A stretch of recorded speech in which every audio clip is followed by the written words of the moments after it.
네, 오늘 아마 제 기억으로는 작년에 3월에 한번 우리 도청 공무원이 다녀간 이후로 오늘 처음으로 우리 교회 공무원이 온 것 같습니다. 다른 교회들은 매주일 교회 공무원들이 나와서 예배당에 들어오기도 하고 그런다고 하는데 저희는 안 와서 좀 기다렸는데 오늘 오셨네요.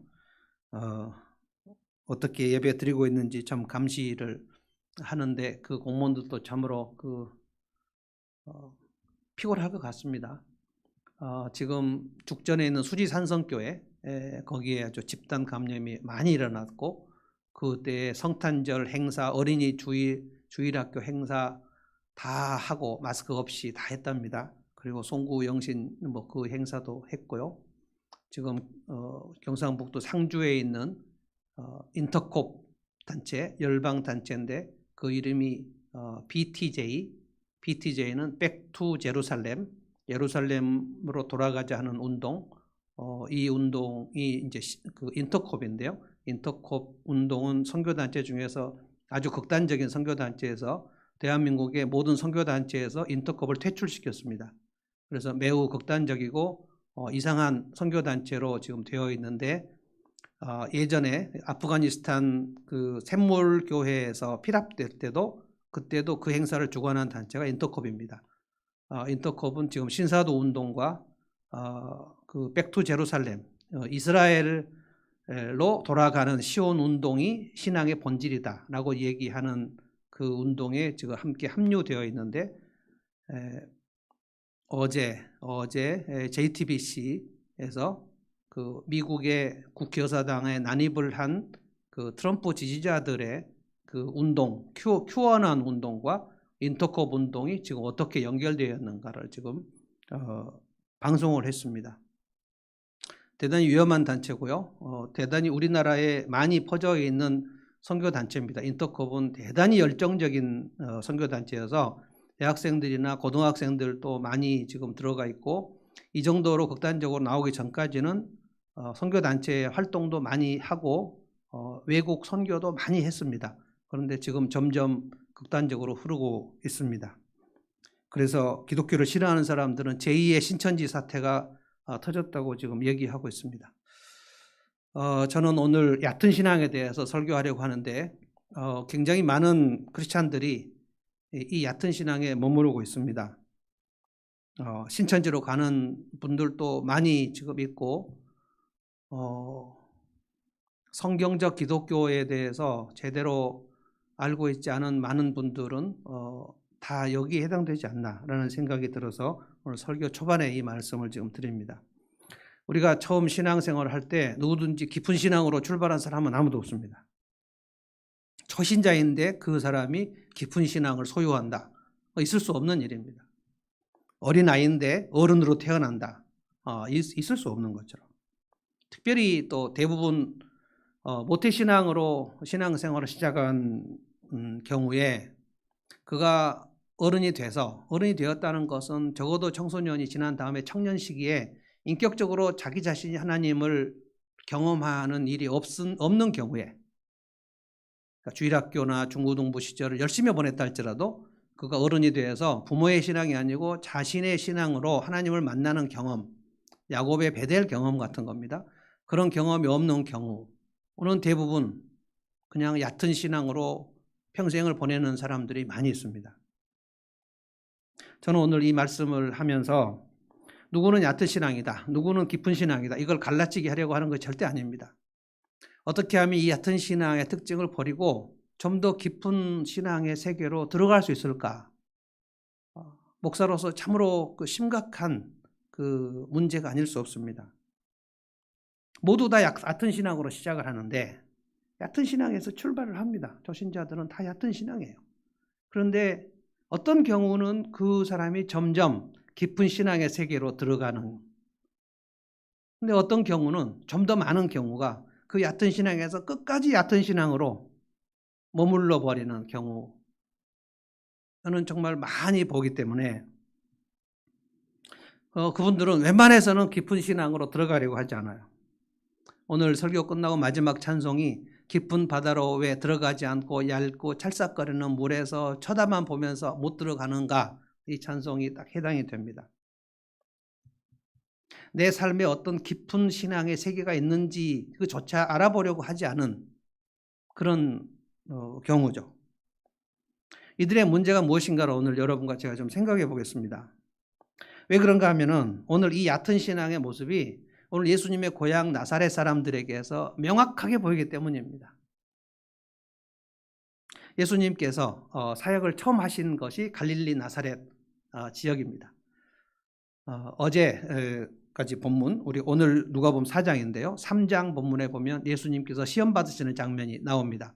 공생의 시작을 광야에서 40일 금식하시고 마귀에게 시험 받으시는 장면으로 시작해요. 이것은 에덴 동산에서 첫사람 아담이 마귀의 시험을 받아서 무너졌기 때문에 예수님은 사도 바울이 둘째 아담이라고 그랬거든요. 둘째 아담으로 오신 예수님께서 마귀의 시험을 받고 이겨내시는 그게 우리 인류의 대표자 2명, 아담과 예수님입니다. 그래서 아담은 무너졌고 그 아담 안에 인아담이라죠. 인아담. 아담 안에 있는 사람들은 세상 사람들입니다. 이 아담 안에 있는 사람이 예수 안에 들어오는 것이 예수를 믿는 겁니다. 그래서 로마서에는 인류를 딱 2사람으로 얘기해서 한 사람의 불순종과 한 사람의 순종. 그래서 예수님은 공생의 초기에 광야에 가서 마귀에게 시험 받는 일이 하나님의 그 아들 예수 그리스도의 스케줄의 첫 번째입니다. 마가복음에 보면은 예수께서 광야로 가시는데 마귀에게 시험을 받으러 가셨는데 뭐라고 그랬냐면 성령에 이끌려 광야로 가셨다. 성령께서 예수를 광야로 이끌어서 그러니까 반드시 시험을 받으시는 일이 필요하다는 거예요. 40일 금식하시고 아주 줄이신 상태에서 이것은 마치 또 40년 출애굽 광야를 지금 상징하는 겁니다. 그래서 매우 줄이신 상태에서 마귀가 가서 시험하지 않습니까? 네가 하나님의 아들이면 이 돌들을 들어서 떡이 되게 하라. 그때 예수님께서 무엇으로 이 시험을 이기십니까? 만나 사건을 들어서 신명기에서 모세가 얘기한 그 만나의 의미, 사람이 떡으로만 살지 않고 하나님의 은혜의 입에서 나올 말씀으로 사는 것을 깨닫게 하기 위해서 너희에게 40년 동안 만나를 내리셨다.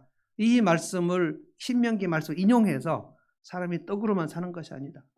왜 예수님이 하나님의 아들이면 돌로 떡을 만들어야 됩니까? 이것은 논리적으로 앞뒤가 안 맞는 말인데 사탄은 그렇게 떡을 만들어서 사람의 생기를 해결하는 메시아로 너를 증명해 보라는 거예요. 예수님께서 그 시험을 말씀으로 이기십니다. 3번 시험을 다 통과하시고 사탄은 떠났다. 그리고 나서 오늘 누가복음 4장입니다.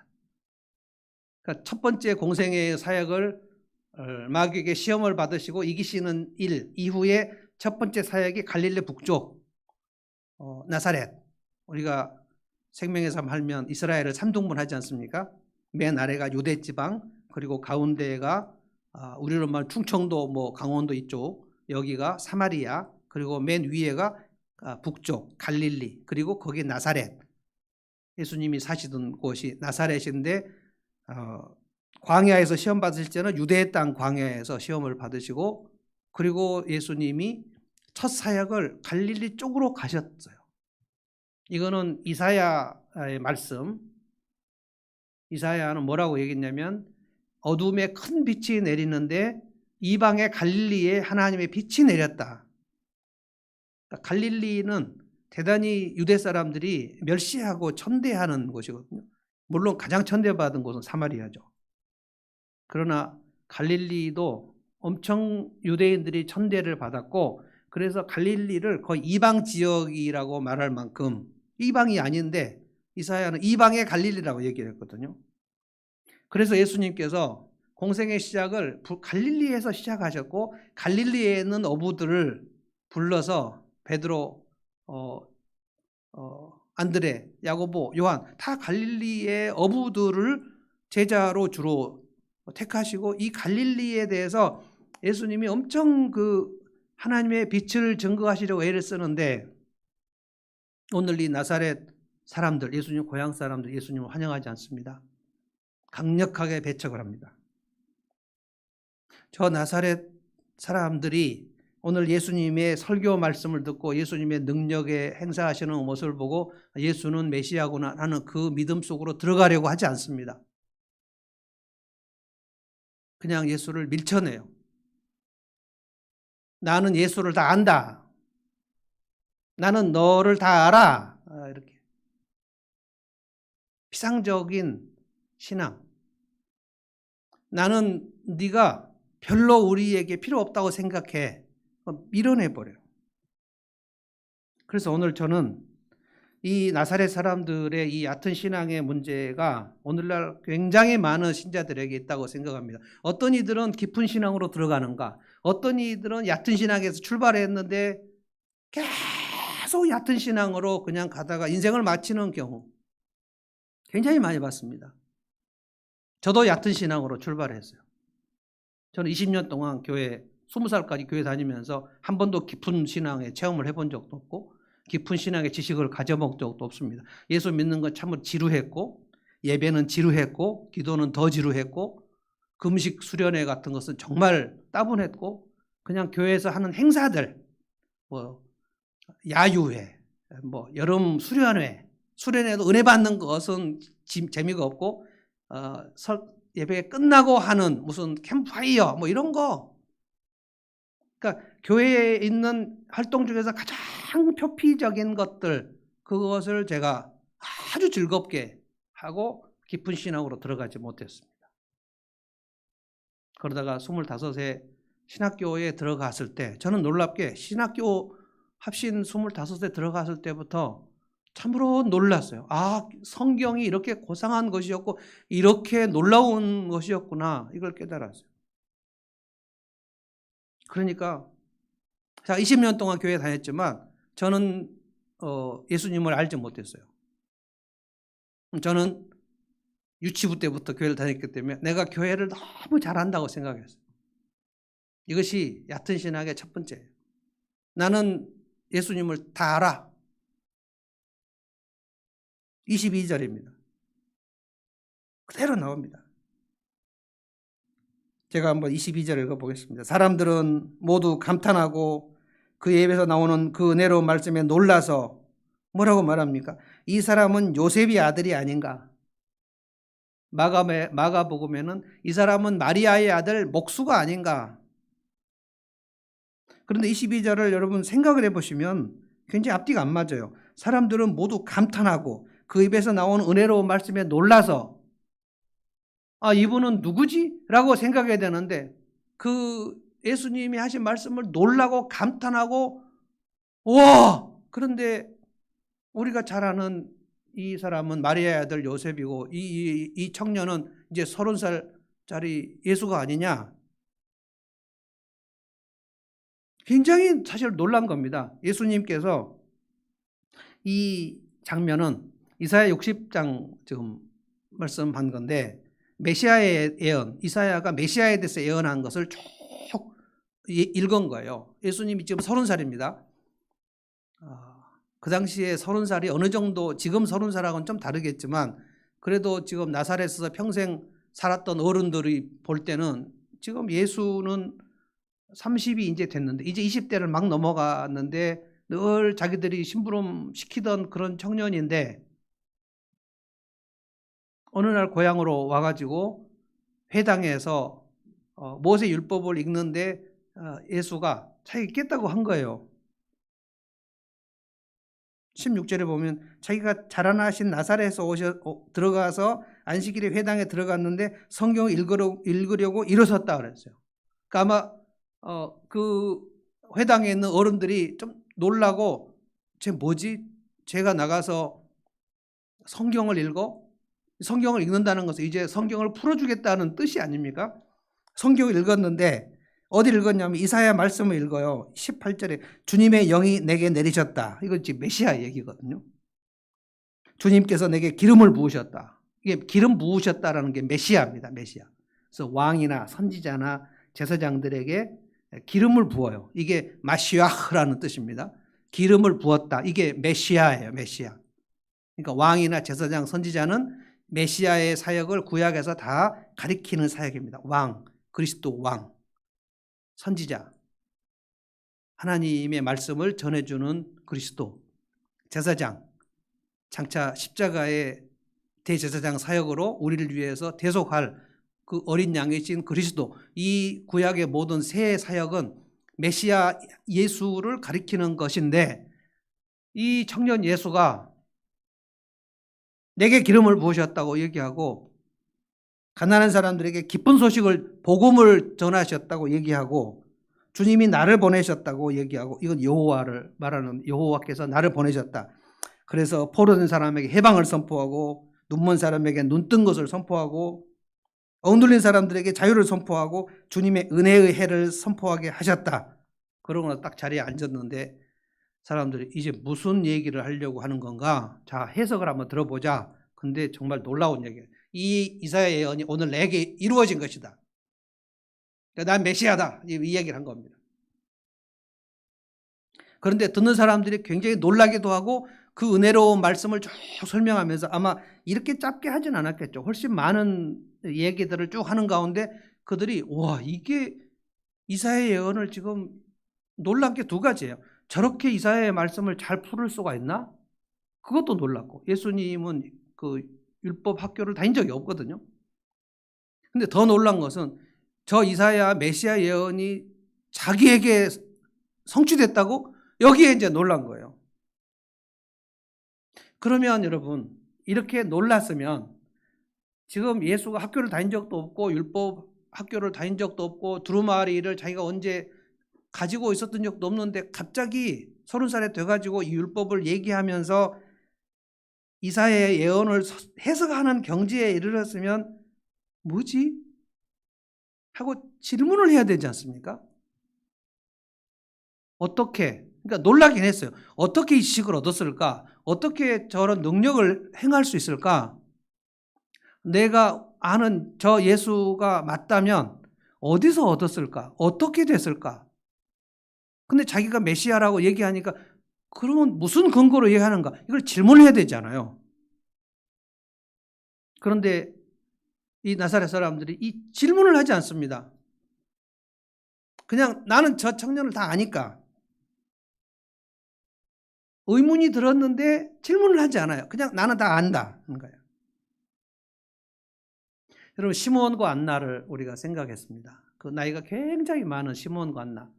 예수님이 마리아 품에 안겨서 할례 받으러 오니까 갓난 아기 그 수준인데, 그 당시에는 어린 아기들이 엄마 품에 안겨서 성전으로 할례 받으러 오는 일이 정말 많았기 때문에 굉장히 많은 아기들이 할례를 받으러 들어오는데, 예수가 어머니 품에 안겨서 들어오는데 시몬과 안나는 어때요? 성령의 이끌심을 받고, 아, 저분은 메시아구나. 대번에 알아봅니다. 이분들은 평생 성전에서 기도하면서 메시아를 눈으로 볼 것이라는 하나님의 예언을 받고 있었어요. 그러니까 그들의 인생의 의미는 메시아를 눈으로 한번 보는 겁니다. 무슨 큰일을 하는 게 아니고요. 알아봐요. 예수님의 마리아가 내 아들 예수가 하나님의 아들이라는 그 깊은 신앙으로 들어가는 것도 여러 번 과정을 거칩니다. 첫 번째, 가브리엘이 네가 잉태했다. 그 잉태한 아기가 하나님의 아들이다. 그럴 때 아멘 했지만 그 실체를 알 수 없을 거예요. 도대체 왜 하나님의 아들이 내 몸속에 들어왔는지 알 수 없어요. 그런데 우리 12살 때 예수님 그 예루살렘 성전에 왔다가 잊어버리지 않았습니까? 사흘간 찾다가 겨우 찾았는데 12살짜리 어린 예수가 율법 학자들하고 율법을 토론하고 있었어요. 오늘 여기는 30살입니다. 지금 사장은 30살인데 우리가 지난주에 본 건 12살 때예요. 12살이면 초등학교 6학년입니다. 그 아이가 집에서 율법을 가르친 적도 없는데, 그런데 성전에서 율법 학자들하고 토론하고 묻기도 하고 대답하고, 그런데 이 율법 학자들이 그 예수의 대답을 보고 참으로 놀라워하고, 이거를 마리아가 이렇게 봅니다. 지금 사흘 만에 예수를 찾았는데, 뭐지? 내 아들인데 내가 율법을 알고 있지 않은데, 나는 나사렛에서 그냥 무식한 아줌마인데 내 아들이 어떻게 저것을 다 습득을 했을까? 놀라죠.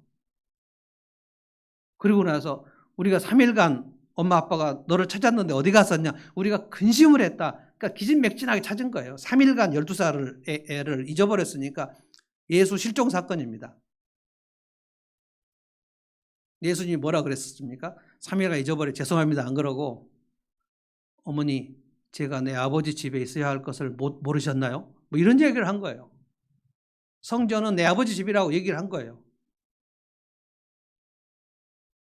그래서 마리아가 정말 놀라면서 뭐라고 했습니까? 우리가 수요예배 때 그 말씀 생각했습니다. 그 마리아가 그 예수의 말씀을 마음에 간직했다. 보물같이 간직했다. 계속 생각을 한 겁니다. 내 배에서 나온 아들인데 사실은 내가 남자를 가까이 하지 않은 상태에서 낳았지. 내가 동정녀로서 애를 낳는데 성령으로 잉태를 했다 그랬지. 근데 이 예수가 점점 크고 있는 장면 12살인데 저 예수가 성전을 자기 아버지 집이라고 얘기했어. 하나님의 아들이구나. 자, 이게 지금 깊은 신앙으로 들어가는 과정입니다. 저분은 하나님의 아들이구나. 인간적으로 지금 보지 않고 하나님이 하시는 일 차원에서 예수를 지금 보는 과정입니다. 이 질문과 생각이 있어야지 깊은 신앙으로 들어가요. 그 말씀을 간직하고 그 말씀을 묵상하고 새기고 우리가 기독교 신앙이라고 말할 때 지정의 중에서 이 지성은 대단히 중요합니다. 중세 천년을 왜 암흑이라고 얘기했냐면 중세 시대에 1000년 동안 일반 평신도들은 성경을 몰랐습니다. 생각할 수가 없었어요. 그냥 신부들이 얘기하는 게 다 맞은 줄 알고 면죄부 얘기하면 면죄부 얘기하고 연옥이 있다 그러면 연옥이 있는 줄 알고 성경적인가라는 것을 물어볼 근거가 없었어요. 정말 맹목적인 신앙입니다. 교회 왔다 갔다 하는 거예요. 우리 중에 누가 예수를 믿을 때 하나님의 아들 예수 그리스도가 내게 복음을 전했고 내가 십자가로 내 죄값이 완전히 사해졌고 여러분 이 구속이라는 단어를 제가 여러분들에게 얼마나 열심히 설명하려고 애를 쓰는지 몰라요. 속이 무엇인가 물어보면 몇 번을 설명해도 대답을 하는 경우가 많지 않아요. 값을 치르다. 내 죄값을 예수님이 대신 치르다. 자기의 몸으로 내 죄값을 치렀다. 그러면 내가 치를 것이 없다. 그래서 이것을 죄가 있는데 죄가 없다고 한다. 선언입니다. 그냥 법적인 선언. 이것을 한번 예수 영접할 때 들으면 다 깨달을 수 있는가? 절대로 깨달을 수 없습니다. 깊은 신앙으로 단번에 들어가는 사람 아무도 없어요. 어느 누가 천지창조의 하나님을 한번 듣고 깨달아요. 인간의 이성이 그렇게 우주보다 크신 하나님의 역사를 한번 듣고 깨닫는다? 우리는 다 얕은 신앙이에요. 얕기가 이루 말할 수 없이 얕은 신앙이에요. 그런데 그 얕은 신앙을 보고 하나님께서 그래 너 믿음이 있어 라고 쳐주시는 겁니다. 그러면 그때부터는 생각을 해야 돼요. 생각을 하고 질문을 하고 내가 기독교 신앙을 이제 다 한다 라고 생각하는 것은 어림도 없는 소리입니다. 여러분 김영대라는 사람이 있는데요. 김영대가 누구냐면 미국과 그 유럽과 한국과 동남아시아에 있는 모든 대중음악에 대해서 자기 혼자 정말 많이 연구를 한 사람이더라고요. 별로 아직 알려지지 않았습니다. 그런데 이 김영대가 요즘에 BTS 현상을 계속 사람들에게 설명하고 있습니다. 뉴스에 텔레비에 나와서 계속 설명하는데 김영대 TV라는 그 유튜브로 들어가 보면 저는 아직도 BTS가 누군지 모릅니다. 그 7명을 다 식별할 수 없어요. 그런데 이 BTS의 팬클럽 아미들은 이 BTS를 연구하는데 막 그 BTS가 가지고 있는 메시지에 대해서 정말 들어가면 들어갈수록 소스라치게 놀라는 그 휴머니티에 대해서 막 열광을 하는 거. 저는 아직 열광을 하지 않아요. 모르니까. 그런데 제가 그 김영대 평론가에게 나 BTS 알아요 다 라고 얘기하면 그게 뭡니까? 그게 무식한 거죠. 그 사람이 설명하고 있는 것도 알아듣지 못하겠어요. BTS 7명을 알지 못하니까. 여러분 중에는 그거를 모르는구나 라고 생각하실 수도 있겠지만 저 아직 모릅니다. BTS는 우리나라보다 외국에서 더 많이 알려져 가지고 외국에 있는 아미들로부터 지금 대한민국에 있는 사람들이 아, BTS가 그런 정도였나? 라고 지금 깨달아가는 과정인 것 같습니다. 대한민국 역사상 뭐 그래미 상 후보에 오른 적도 없었고 엄청난 겁니다. 더 이상 설명할 수 없어요. 전 잘 모릅니다. 근데 BTS도 잘 모르는데 내가 예수를 잘한다? 지난 2000년에 기독교 신앙의 이 축적된 이 기독교 신앙의 이 논리를 내가 교회 몇 년 다녀갖고 안다? 난 다 알아. 나사렛 사람들이 이렇게 얘기했어요. 이 사람은 마리아의 아들 목수가 아닌가? 난 너를 다 알아. 그러면서 마가복음에 무슨 얘기까지 나오냐면 예수님의 동생들, 남동생 이름을 다 얘기했습니다. 그 나사렛 사람들이 지금 예수님이 그 내가 메시아다라고 선포하고 있는데 거기서 회당에서 웅성거리면서 이 사람은 마리아의 아들 목수 아니냐? 그리고 이 사람의 동생 야고보 우리가 너무 야고보 잘 알잖아요. 그리고 그 동생 요셉, 유다, 시몬 남동생이 4명 얘기를 쫙 하면서 그러니까 너넨 5 형제 우리가 다 알지 않냐. 2000년 전입니다. 지금도 시골에 가면 이웃집 마을에 그 이웃집에 있는 밥숟가락, 젓가락, 김치, 무슨 김치 먹는지 동네 다 알잖아요. 그러니까 요셉과 마리아의 집에 있는 모든 것들을 그 동네 사람들이 다 알았다는 얘기예요. 누이 동생들 얘기까지 했습니다. 거기 누이 동생 이름은 안 나오지만 이 예수의 여동생들도 우리가 다 알고 남동생도 다 알고 얘가 이제까지 무슨 신부를 뵀는지 다 알고 그러니까 그 이상은 아닐 거라는 거예요. 너는 그 이상은 아닐 거라는 거예요. 자, 그러면 풀리지 않는 문제가 그러면 목수의 아들인데 30살을 먹은 이 청년이 이 이사야의 예언을 어떻게 이렇게 풀었냐 이 말이에요.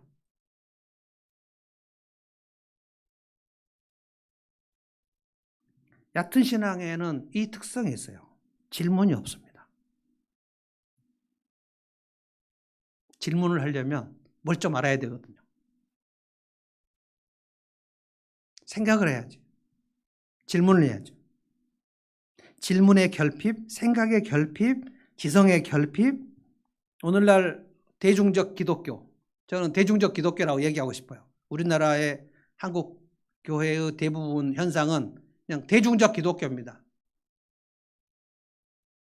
대중적 기독교의 특징은 지성의 결핍입니다. 생각을 하지 않습니다.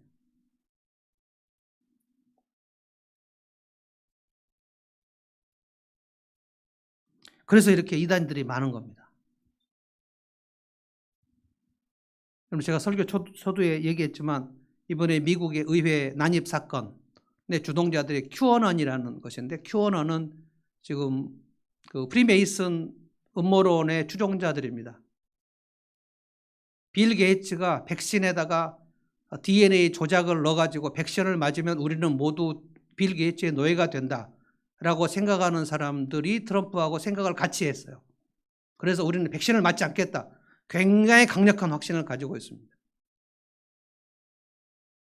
근데 이 생각이 어제 이제 JTBC에서 얘기한 거는 좀 더 취재를 해야 되는데 좀 빨리 했다고 생각이 드는데 QAnon과 인터콥을 연결했어요. 왜냐하면 인터콥의 그 리더가 최바울이라는 사람입니다. 최바울은 대단히 위험한 극단적 사상을 가지고 있는 사람이어서 이스라엘로 돌아가는 거, 그래서 백투 제루살렘이에요. 그래서 백투 제루살렘, BTJ. 그래서 인터콥 상주 열방센터 이름이 BTJ입니다. 그래서 뭐 BTS인가 뭐 이렇게 사람들이 얘기하는데 BTJ는 백투 제루살렘. 이 운동은 정통 기독교 운동이 아닙니다. 굉장히 심각하게 위험한 운동이에요. 근데 지금 대한민국에서 굉장히 인기가 있습니다. 이들은 구약의 율법을 준수해야 된다고 얘기하는 사람들, 어쩌면 연결될 수도 있어요. 하나님의 교회, 안상홍 하나님의 교회와 연결될 수 있어요. 그러니까 유월절도 지켜야 되고 안식일 월삭도 지켜야 되고 토라를 읽어야 되고 이런 지금 유튜브들도 굉장히 많이 돌고 있습니다. 이런 것들이 다 지금 음모론과 함께 진행되고 있기 때문에 대단히 영적으로 좀 혼잡한 상황입니다. 정신을 바짝 차리지 않냐면 내가 지금 좋아하는 유튜브가 어느 유튜브로 들어가서 내가 지금 어떤 극단적 생각으로 들어가는지 알 수 없어요. 굉장히 멋진 음악과 굉장히 멋진 논리를 가지고 이 사람들을 미혹시키고 있어요. 지금 정통 기독교 안에도 인터콥을 지금 채용해서 인터콥 선교단체하고 교회가 같이 일을 하는, 이제까지 일을 많이 했으니까. 그런데 이제 최바울 씨가 이번에 상주 열방센터 설교한 거는 백신을 맞으면 우리는 모두 노예가 된다. 백신을 절대 맞아서는 안 된다.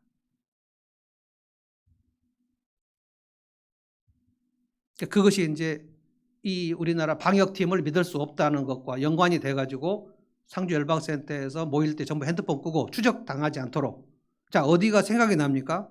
이런 현상들은 지난 신천지 때의 현상하고 연결돼요. 그래서 불신자들은 신천지하고 인터컵하고 똑같구나 라고 생각을 하고 있어요. 연결되는 면들이 있습니다.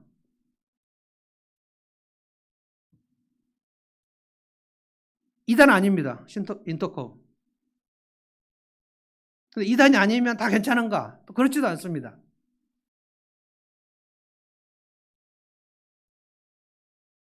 한 가지 특징은 뭔가? 지성의 결핍이라는 거예요. 생각을 하고 지난 2000년 동안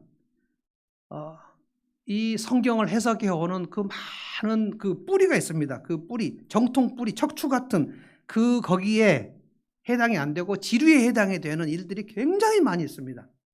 1세기 때부터 시작해서 이단들이 있었고, 영지주의 이단들이 있었고, 중세 때도 말할 수 없는 이단들이 있었고, 신비주의 현상과 이단들이 있었고, 16세기 종교개혁 이후에도 종교 개혁을 잘하자고 하는 극단적인 운동들이 또 있었고, 지난 20세기에도 있었고, 지금도 있고, 지금도 사이비들이 있고, 굉장히 많은 교단들이 있고, 교파들이 있고, 거기에 사이비가 있고, 이단들이 있고, 그들이 다 유튜브를 운영하고, 유튜브를 할 때 정말 멋지게 유튜브를 만들고, 아주 신선하게 만들고, 그리고 그들이 아주 개혁적인 운동도 하고, 이웃을 봉사하고, 구제하고, 이런 일들을 하기 때문에 교회는 이런 일 안 하는데 이런 일을 하는구나 하고 유튜브로 들어가서 편향적 사고에 빠지면 이제 돌아올 수 없는 강을 건너버리는 그런 경우가 지금 많이 있습니다.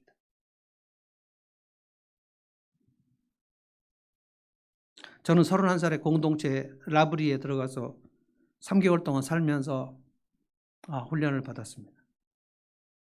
브란시 셰퍼. 그래서 그것을 잊지 못하고 우리 도서관을 라브리 도서관이라고 얘기한 겁니다. 라브리 정신은 이거예요. 모든 이 세상에 있는 문제들은 성경에 답이 있다.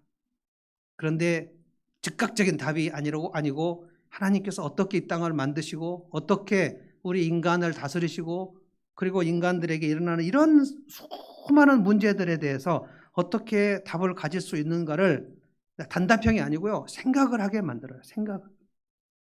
특별히 우리나라에 있는 기독교 신앙 중에 가장 두 가지의 생각 없는 것은 하나는 이원론이고요. 하나는 무속신앙입니다. 이원론적 신앙, 무속적 신앙 이 두 개가 성경적 기독교 신앙을 다 갉아먹고 있어요. 대중적 기독교는 다 이원론적이거나 아니면 무속적입니다.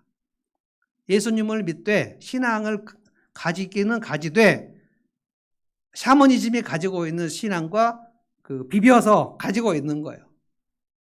예수 믿고 복 받자는 거예요. 아무도 주지 말고 나 혼자 복 받자는 거예요. 그래서 거짓말도 많이 하고 사기도 치고 그래서 복 받아가지고 헌금 내자는 거예요. 블랙머니. 참으로 우리나라에 있는 수많은 헌금이 블랙머니인 경우가 참으로 많습니다. 우리나라는 70년, 80년, 90년에 한국 교회가 정말 성장했고 정말 많은 예배당을 지었고 정말 많은 헌금을 드렸습니다.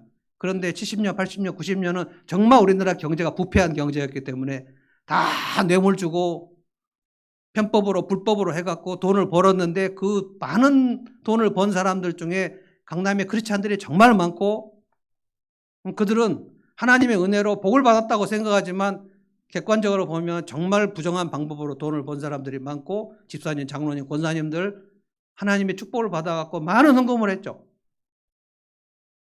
예배당 건축에는 많은 도움이 됐겠습니다만 하나님은 그 헌금을 받으셨을까요? 질문을 하자는 거예요. 질문을. 생각을 하자는 거예요. 이 나사렛 사람들은 더 이상 예수에 대해서 질문을 하지 않았어요. 물어볼 수 있잖아요. 어떻게 이 율법을 해석하는 능력을 얻게 되었는가? 어저께까지 목소리를 했는데 언제 율법을 배워가지고 이렇게 놀라운 설교를 하는가? 권세 있고 새로운 설교를 어떻게 하게 되었는가를 물어볼 수 있잖아요. 안 물어. 난 너를 다 아니까. 그럼 어려서부터 교회를 다녔던 사람들, 모태신앙. 저도 어렸을 적부터 교회 다녔기 때문에 요셉 얘기, 모세 얘기, 사무엘 얘기, 다윗 얘기 다 알아요. 모세 하면 뭡니까? 출애굽. 다윗 하면 뭡니까? 사울, 이스라엘 왕. 사무엘 하면 한나. 요셉, 애굽 총리. 야곱, 베델, 다니엘, 다 알아요. 그런데 제가 합동신학교를 들어갔을 때 저의 신앙은 합동신학교 들어가기 전과 후로 나뉩니다. 제가 성경을 배웠는데 정말 저는 놀랐습니다. 아니, 성경이 이렇게 고상한가?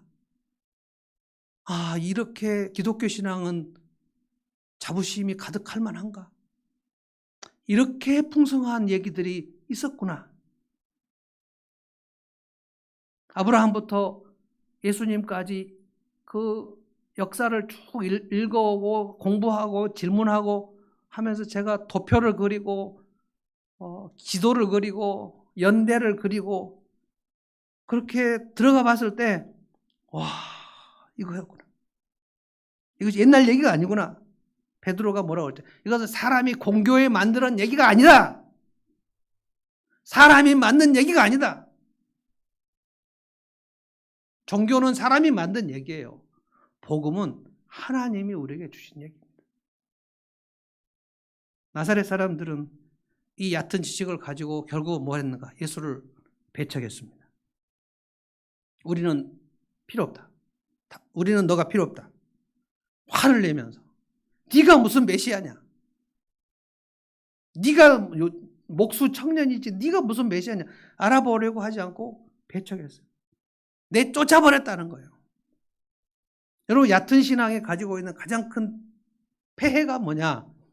그냥 그 얕은 신앙만 쭉 가지고 있으면 되는가? 그렇지 않아요. 그 얕은 신앙은 결국 나사렛 사람들처럼 예수를 내 삶의 중심에서 밀어낸다.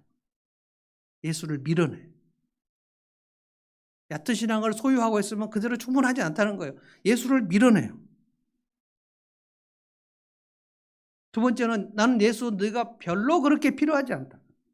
25절에 예수님께서 25절부터 굉장히 흥미로운 얘기를 합니다. 엘리사 시대와 엘리야 시대를 얘기하면서 이거 구약 역사를 지금 얘기하는데 엘리야, 엘리사는 두 선지자는 엄청난 하나님의 선지자인데요. 엘리야 시대에 그때 엘리야 시대에 은혜 받은 사람은 너희들 유대인들이 아니고 이스라엘 백성이 아니고 이방인 시돈 사람 두로 시돈 여기 바알 종주국들입니다. 시돈 사람 사르밧에 있는 한 과부가 엘리야로부터 하나님의 은혜를 입었다. 그리고 엘리사 시대에 수많은 문둥병이 이스라엘 백성들에게 문둥병이 있었는데 한 사람도 고침을 받지 못하고 시리아, 아람입니다. 아람은 이스라엘이 아니에요. 이방인 아람 사람 나하만이 문둥병자가 고침을 받았다. 엘리야 시대의 사르밧 과부 엘리사 시대에는 나아만 둘 다 이방인이에요. 왜 이 얘기를 예수님께서 이 문맥에서 지금 하시는가? 이 두 이방인들을 특징을 생각해 보면 이 사르밧 과부와 그리고 나아만을 보면 이들은 절박함이 있었어요. 절박했어요.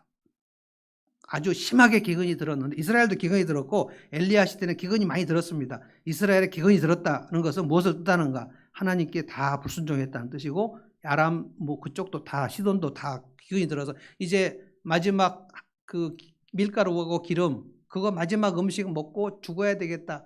죽을 수밖에 없으니까. 그러고 있는데 엘리야 선지자를 하나님이 그 과부에게 보내세요. 가라. 시돈으로 가라. 아니 하나님 지금 이스라엘에서 사역할 일이 많은 아니야 이스라엘은 가놔두고 시돈으로 가라. 거기에서 한 과부에게 가라. 이게 무슨 뜻인가 엘리야가 알지 못했어요. 가면 사르밧 과부가 마지막 양식을 먹으려고 하는데 가서 네가 이렇게 얘기해라. 그 마지막 그 음식 나를 대접해라. 라고 말을 해라는 거예요. 여러분 우리 교회에서 가장 가난한 사람이 마지막 라면 끓여 먹으려고 그러는데 목사가 신방 가가지고 그 라면 놔주세요. 이렇게 할 수 있습니까? 진짜 이상한 목사죠. 엘리야가 그런데 하나님의 말씀을 그대로 순종합니다. 과부에게 갔는데 진짜 마지막 밀가루하고 한 병 기름이 남아갖고 그거 가지고 음식 먹고 이제 죽으려는 시간인데 당신 그거 만들어서 나를 공개하라. 무슨 얘기입니까 이게? 그런데 이 시돈 과부가 엘리야 선지자 이름을 들었는데 저분이 하나님의 선지자인가? 혹시 내가 이거 한 끼 먹고 죽으나 이거 드리고 죽으나 똑같이 죽을 텐데 내가 한번 이거를 드려서 하나님의 선지자에게 드리고 혹시 하나님께서 나를 어떻게 해주실까? 이 마음에 이 소원과 열정이 생긴 거예요. 하나님 그거 알고 보내신 겁니다. 엘리야가 그 마지막 음식을 잡수시고 사르밧 과부를 축복하는데 네 병에 기름이 떨어지지 아니할 것이다. 하나님이 극심한 기근에도 하나님을 체험하려는 그 열정에 있는 그 사람을 어떻게 기가 막히게 먹을 것을 공급하시는지를 하나님께서 엘리야 시대를 통해서 보여주셨다. 그런데 이스라엘에도 그때 과부가 많이 있었다는 거예요. 그런데 이스라엘 백성들 중에 한 사람도 엘리야의 보냄을 받지 못했고 이 시돈 과부가 은혜를 입었다. 지금 나사렛 사람들에게 얘기하는 겁니다. 너네가 메시아가 필요 없다고 지금 생각해요. 절박하지가 않으니까. 아니 문둥병이 들었는데 얼마나 절박합니까? 나만 장군인데 나만 장군이 왕의 경호실장입니다. 근데 몸에 막 피부가 썩어 들어가는 문둥병에 들었는데 어떤 그 이스라엘에서 온 계집종이 얘기했잖아요. 우리 이스라엘에 엘리사 선지자가 있는데 한번 가보시면 어떻습니까? 그랬을 때 말도 안 된다고 생각했죠. 그때는 아람이 북이스라엘보다 훨씬 큰 나라입니다. 그런데 부인이 한번 저 아이의 말을 듣고 한번 가보시는 게 어떻습니까? 어차피 몸이 썩어 들어가고 있는데 그래서 그럼 한번 가지 하고 내키지 않은 상태로 갔는데 엘리사가 나와보지도 않고 요단강에 가서 7번 씻으라 그래라. 그 나아만 장군의 자존심을 확 뭉개는 말을 해버리죠. 그래서 나아만이 기분이 그냥 우리 말로 팩 상해버려요. 그래서 우리 아람 제국에 요단강 같은 강물이 없어가고 내가 요단강 가서 강물에 몸을 씻냐? 근데 거기서 또 부하들이 또 막 간곡하게 장군님 여기까지 왔는데 저 엘리사 선지자 말 한 번만 더 들어보십시다. 그러니까 또 마음을 돌이켜요. 그래서 마음이 약간 이렇게 누그러지면서 그래 내가 여호와 하나님의 은혜를 한번 체험해 볼까? 왜냐하면 자기가 대책이 없으니까죠. 뭔가 대책이 있는 사람은 절대 하나님을 절실하게 찾지 않습니다. 주가 필요해, 더욱 필요해, 이전보다. 그 찬송을 해도 절실하진 않아요. 그 찬송만 할 뿐이고 진짜 하나님 찾지 않아요. 그런데 이 나만이 절박했어요. 몸이 썩어 들어가니까. 그래서 어떤 경우에는 하나님께서 그가 하나님을 절박하게 찾고자 하는 믿음을 주시기 위해서 몸이 썩어 들어가게 하시기도 하고요. 몸이 지극히 약하게 하시기도 하고요. 일이 잘 안 되게 하시기도 하고요. 돈이 날아가기도 하고 건강이 날아가기도 하고요. 그런 경우가 많습니다. 그런데 무슨 일이 일어났죠? 7번을 씻었다는 것은 자존심을 다 내려놨다는 겁니다. 7번은 완전 숫자입니다. 완전히 자존심을 내려놔요. 여러분 성도들 중에도 하나님과 자존심 싸움 하는 사람 되게 많습니다. 뭐 믿긴 하지만 내가 믿기는 하겠지만 근데 주일 예배는 드리겠지만 뭐 수예배까지는 내가 못 드려. 내가 헌신은 하겠지만 이 이상은 내가 못해. 내 하나님이 그렇게 필요하지는 않아. 필요하지만 뭐 기도 응답해 주시면 좋지만 뭐 기도 같은 것을 내가 그렇게까지 절박하게 해야 되지는 않아. 내가 할 수 있는데 그렇게까지 내가 엎드려야 돼. 내가 막 그렇게 뭐 드라마 바이블까지 읽어야 돼. 내가 성경을 꼭 읽어야 돼. 뭐 읽으면 뭐 은혜는 받겠지만 은혜라는 게 뭐 있으면 좋지만 뭐 없으면 뭐 어때 그냥 열심히 살면 되는 거지 뭐. 그럼 이게 얕은 신앙의 특징이에요. 기도해 드릴게요. 기도해 주세요. 근데 뭐 기도 안 해주셔도 사실은 별거 아닌데 해 주시겠다 하니까 그냥 해 주세요 그냥. 그렇게 필요하진 않아. 근데 나만 안 그랬어요. 정말 절박했거든. 7번 몸을 집어넣고 또 집어넣고 자기 몸을 주님께 드려. 살아받고 하고 자기 양식을 주님께 드려. 그래서 이 열정은 헌신으로 나오는 거고요. 열정은 순종으로 나오는 거고요. 하나님을 한번 나도 체험해 보겠다. 이런 열정. 이걸 패션이라고 합니다. 그 유행하는 패션 아니고요. 패션 for God.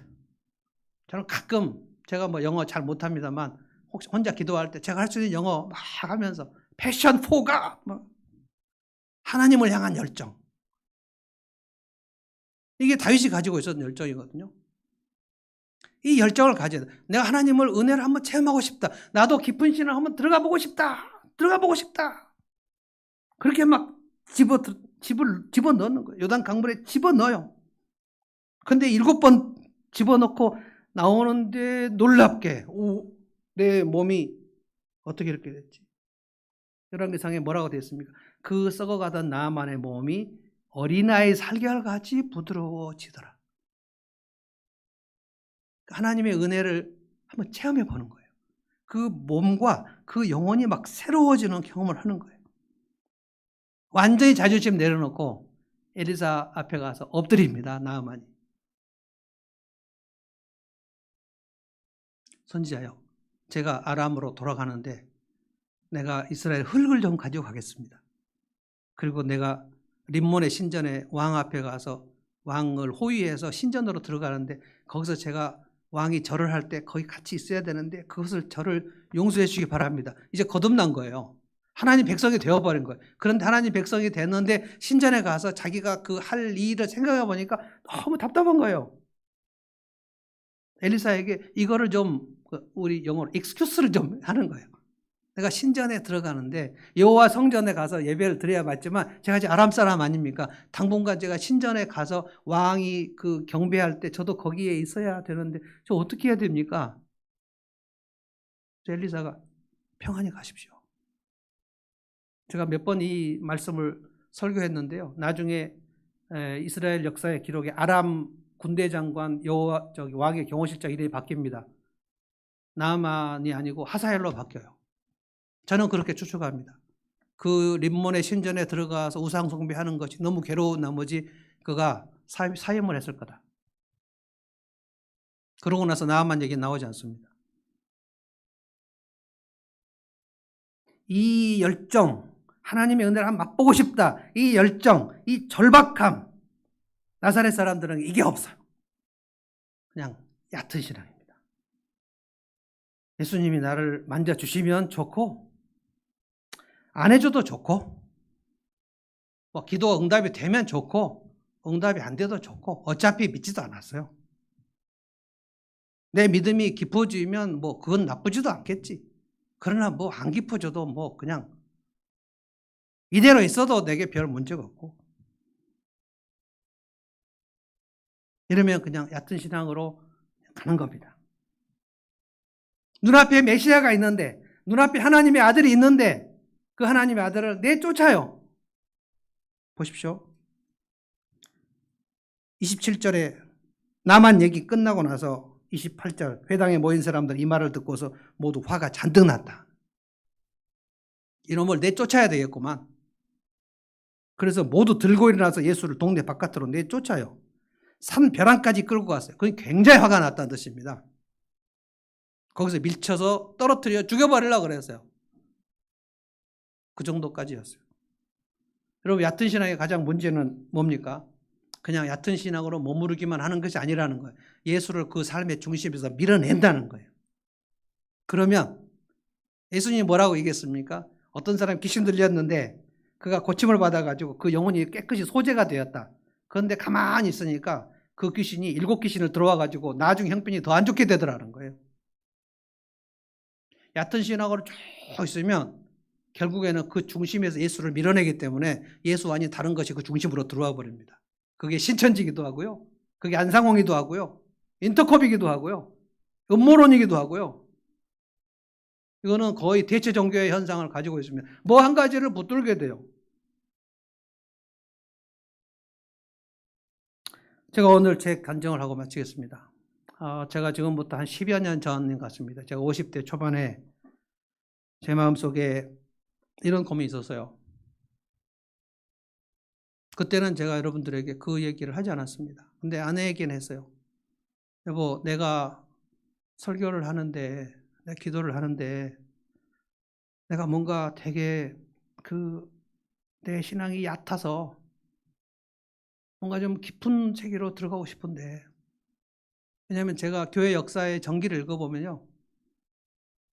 어거스틴을 읽어보고, 조나단 에드워드를 읽어보고, 칼빈과 루터를 읽어보고, 로드 존스를 읽어보고, 우리 합신의 스승이신 박윤선 목사님의 그 저작을 읽어보고, 그러면 그분들이 가지고 있는 그 주님과 깊은 경험, 주님을 만나던 그 깊은 경험, 그런 얘기들을 하는데 제가 이게 뭔지 모르겠는 거예요.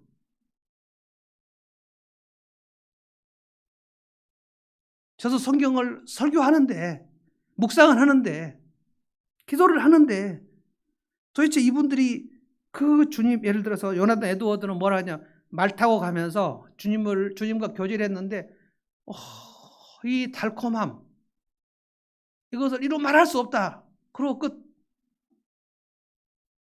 이게 뭘까 이게? 말 타고 가면서 주님을 달콤하게 느꼈다는 거예요. 프랑스의 신학자고 철학자인 파스칼은 어느 날 자기 팡세, 자기 영적 일지에다가 뭐라고 썼냐면 맨날 몇 월 며칠 몇 시부터 몇 시까지 불, 파이어.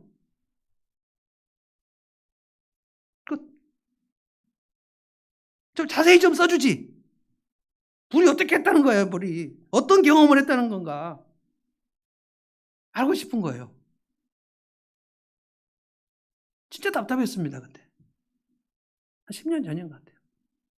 51, 2 그때입니다. 하나님께 목회하던 때.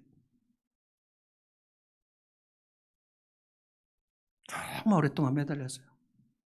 주님, 저희 얕은 신앙으로 설교하고 싶지 않습니다. 주님을 더 깊이 만나고 싶은데 어디로 들어가야 되는지 모르겠습니다. 그렇게 10년이 훌쩍 지났어요. 근데 요즘 제가 그때를 돌아보면서 최근에 제 아내한테 얘기했어요. 여보, 좀 깊이 들어간 것 같아. 조금 깊이 들어간 것 같아. 복음을 좀 더 깨달은 것 같아요. 많은 실패와 많은 좌절을 통해서 제가 생각했더니 그리고 매달렸더니 주님이 알려주셨어요. 그래서 제가 카톡 대문에다가 그 깨달은 걸 쓴 겁니다. 하루 충실. 하루 충실하게 사는 거구나. 하루 주님과 충실하게 사는 거구나. 내일은 없는 거구나. 오늘이 마지막인 것처럼 사는 거구나. 매일 일상이 기적이구나. 주님 그걸 알려주셨어요.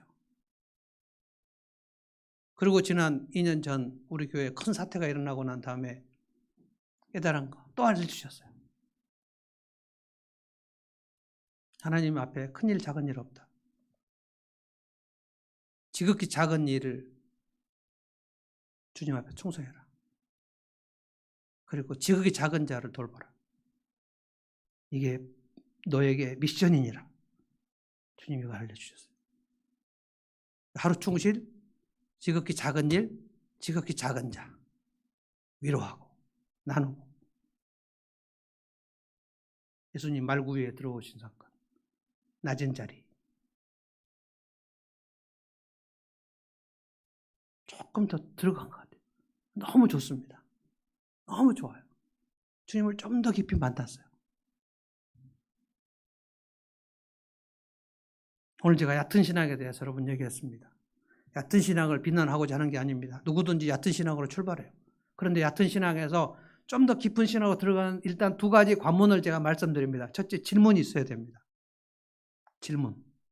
그래서 저는 이번에 우리 싱글 목장을 제가 다시 맡게 되었는데 강제로 누가 떠밀어 버려가지고 맡게 되었어요. 그래서 얘기했습니다. 여러분 청년들이요. 다시 지성을 깨우는 목장을 하겠다. 그래서 다른 목장들은 그냥 정수적 나눔을 하겠지만 청년들과는 지성을 깨우는 나눔을 합시다. 라고 했는데 다 동의를 했습니다. 그래서 아예 옛날에 했던 미스바를 좀 결합해서 하려고 생각하고 있습니다. 그래서 책을 하나 추천하려고 제가 읽었는데 이건 너무 어려운 거예요. 한나의 아이를 오늘 추천하려고 그랬는데 제가 지금 한 3분의 1 읽었는데 이건 아닌 것 같다. 너무 신학자 얘기들이 많이 나오는 거예요. 본인의 신학의 여정과 자기 가족의 여정을 회고록으로 썼는데 이건 너무 깊은 것 같다. 그래서 일단 포기. 그래서 오늘 제가 할 얘기가 없어요. 지금 청년들에게.